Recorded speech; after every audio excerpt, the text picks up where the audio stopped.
Hi, I'm Sarah. I am the student recruitment consultant here at the college as part of the apprenticeships team. I'm going to talk to you today about engineering apprenticeships. So what we'll do is I'll go through just some general information about apprenticeships first, and then I'll focus particularly on engineering apprenticeships. So what I'm going to go through is I'm going to talk a little bit about what an apprenticeship is, the benefits of an apprenticeship, the different types of apprenticeship courses that we offer here at the college, and I'll also talk about the course delivery, what sort of model the course is, how the apprenticeship works, so what you would be required to do, and then how to apply for an apprenticeship as well. The benefits of an apprenticeship is you're earning a salary whilst you're gaining your qualifications. So that's one of the main reasons a lot of people choose to do an apprenticeship. Another reason is you're gaining that direct work-based skills that people that have done a full-time qualification at the college don't necessarily have. So then you have that work experience that you can put on your CV, and you can get a reference from your employer, and that looks really good for future employment. So you're getting your qualification and the work experience. You work alongside experienced staff. So in the classroom, if you're doing a full-time course, obviously you're gaining the knowledge, but often in an apprenticeship, you're working alongside people that have been doing that job role for years. So they're able to help mentor you and develop those skills specifically on the job. So you're applying those skills on the job role. And obviously, again, that's really good for your professional development. You achieve a recognised qualification, so then you can move on to higher education if you wish to, or you can move on to a higher education, higher level apprenticeship. You are entitled to all the working rights as a paid employee. So you have to get paid, you're entitled to holiday pay, sick pay, and all the other entitlements of a paid employee. So the level of apprenticeships that we offer here at the college, most of our apprenticeship courses start at a level 2, which is equivalent of GCSE level. A lot of our apprenticeships then also offer a level 3, which is equivalent to A level, and then we also offer a handful of higher level degree level courses as well. And we do offer a number of degree level engineering courses.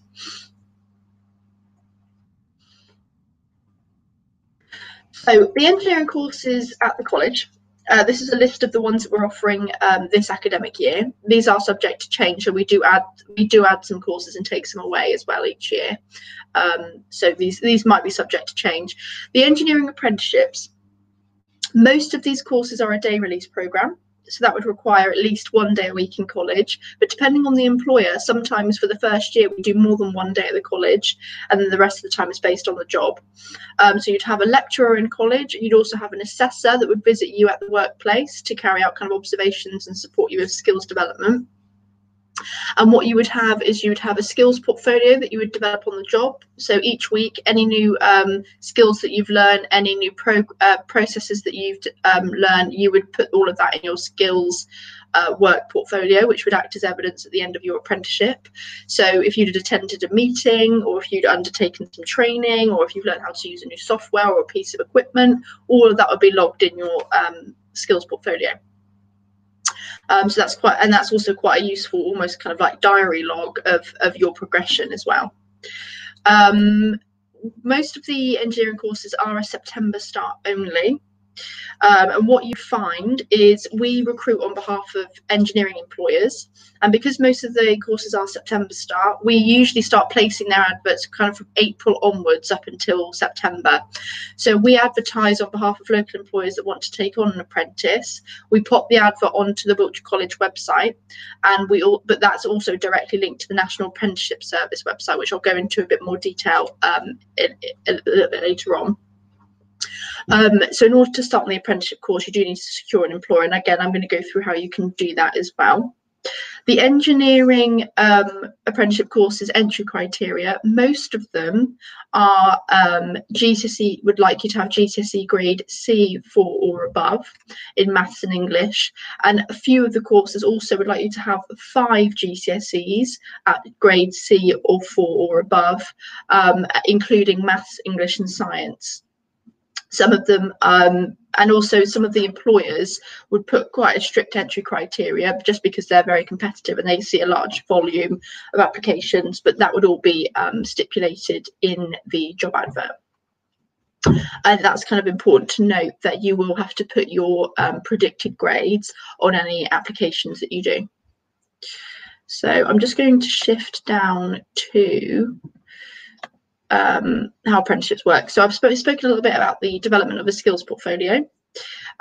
You'd also have to complete some coursework. So what would happen is you'd be set up with an online work portal called OneFile, where you can access all your coursework and you can track how much progress you're making, and that's where you would submit your coursework as well. You would do that alongside a skills portfolio, which you just fill in each week at work. And you'd also have to complete an endpoint assessment as well. So this is embedded into every apprenticeship standard now, and it's just to assess and make sure that everyone's working at a particular academic or ability level in order for them to achieve their apprenticeship qualification. There's also on there, it does talk about maths and English functional skills, but with the engineering, you do already have to have your maths and English a lot of the time before you can be accepted on the course.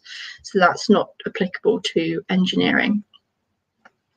So in order to start on the apprenticeship course or apply for the apprenticeship course, ideally you need to have secured an employer. And there's two aspects to applying for an apprenticeship. So you can apply for an apprenticeship vacancy, so applying for an apprenticeship job. Then you also need to apply for the apprenticeship course. So what happens is, the way that you can kind of start this process is you can try and secure an employer for yourself. So get your CV and cover note up together. You might know friends or family members that work for engineering companies, or a company that might have an engineering department. So you might want to kind of start communicating with people and say, and put the feelers out to see if any of those people might, their companies might have any scope to take you on as an apprentice, if they could put you in touch with somebody, maybe in HR. And you can get your CV and cover note and talk about how you want to start the engineering apprenticeship in September, and would they consider taking you on as an apprentice, offer to go down and do some work experience. That's often quite a good way of kind of getting your foot in the door. And what we'd also advise is, if an employer says, well, we would be interested, but we don't know much about it, what you can do is just refer them over to our team, or you can just send us an email and ask us to give them a call, and then we can go through the information with them, and then we can go from there. So that's kind of one way that you can secure an apprenticeship, and a lot of learners do that. They apply for the apprenticeship course, they pop in the employer's details, and they've already secured the employer themselves. So that's one way. And we would advise you being proactive alongside applying for vacancies as well. Another thing you could do is, if you see vacancies online, say there's an engineering company near you that's recruiting an engineer, you could contact that company and say, look, I can see you're recruiting at the moment, would you consider taking on an apprentice for the position? Because obviously they're already looking for somebody, they might be more likely to say, actually, yeah, we would consider that. So that's also an option for you. Let's talk about the National Apprenticeship Service website. So on our website, if you want to access the vacancies that we advertise, you need to click on Study, Apprenticeships, and then if you scroll down, there's a box that says Apprenticeship Vacancies or Current Vacancies. If you click on that box, it'll bring up another box that says Current Vacancies, and this gets updated every week. So you might have a look on there today, and you might not see any apprenticeship vacancies that appeal to you, but like I said, we do put new ones on there every week, so it's worth having a check on that regularly. In that box, it will tell you the location of the job, it will tell you the salary, and the apprenticeship job title, and then it will have an apply button. If you click the apply button, that will bring you to the full job description, and that's on the National Apprenticeship Service website.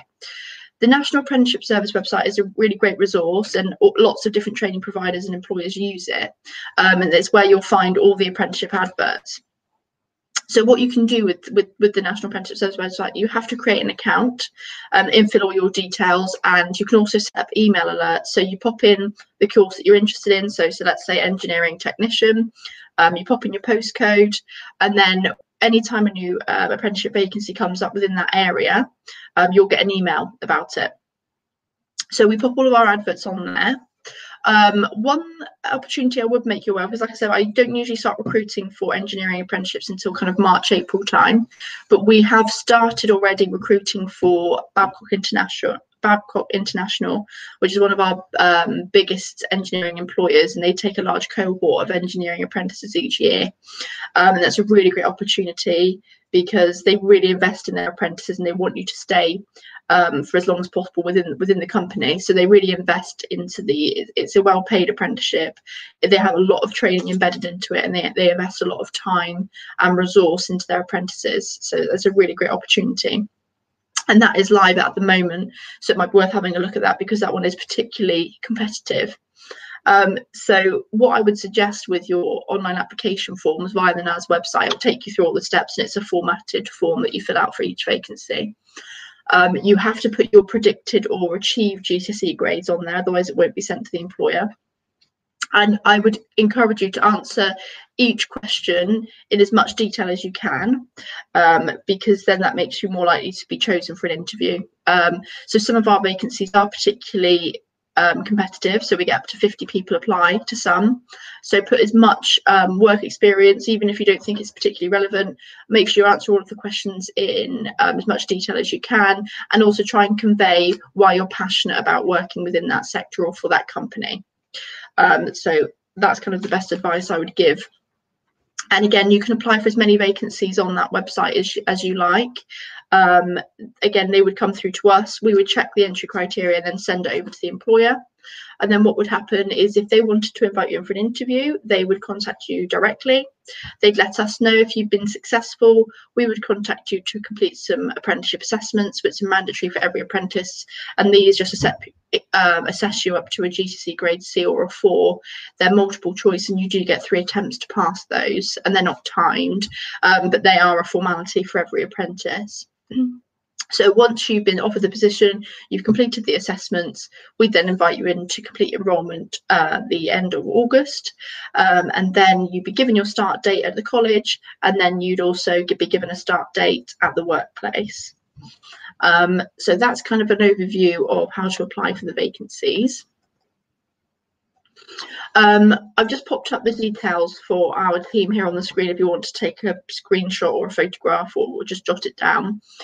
What we would advise, if you find your own employer, or if you have any questions, or an employer has questions, give us a call or an email using the details on the screen. We would then do the setup appointment with the employer. We then send you the apprenticeship assessment, and we'd get you all kind of signed up to, and we reserve your slot on the course for September. Yeah, like I said, if you've got any queries at all, feel free to send them over to us. With regards to applying for vacancies, we would be made aware of your application anyway, because we do process those, and we would be liaising with the employer, so we'd be aware if you've been made successful that way. But what I would suggest also is, if you're struggling to secure an employer and you're creeping towards August time, I would also recommend that you apply for a full-time engineering course. So the full-time engineering courses are 3 days a week at the college, and then you'd also have some work experience embedded into your full-time course. So it would be worth considering that, because if you're 18 or under, you do need to be in some form of full-time education. So that means you kind of have a backup option just in case you cannot secure an employer in time. Then you can always swap over to the apprenticeship course later on down the line. But it just means that you're doing something, and also you're developing those skills, so then when you do apply again for an apprenticeship, you've got more skills and experience to put on your application. And again, with the apprenticeship funding, there's no upper age limit at all, so it wouldn't affect you being able to do an apprenticeship even if it was a couple of years later.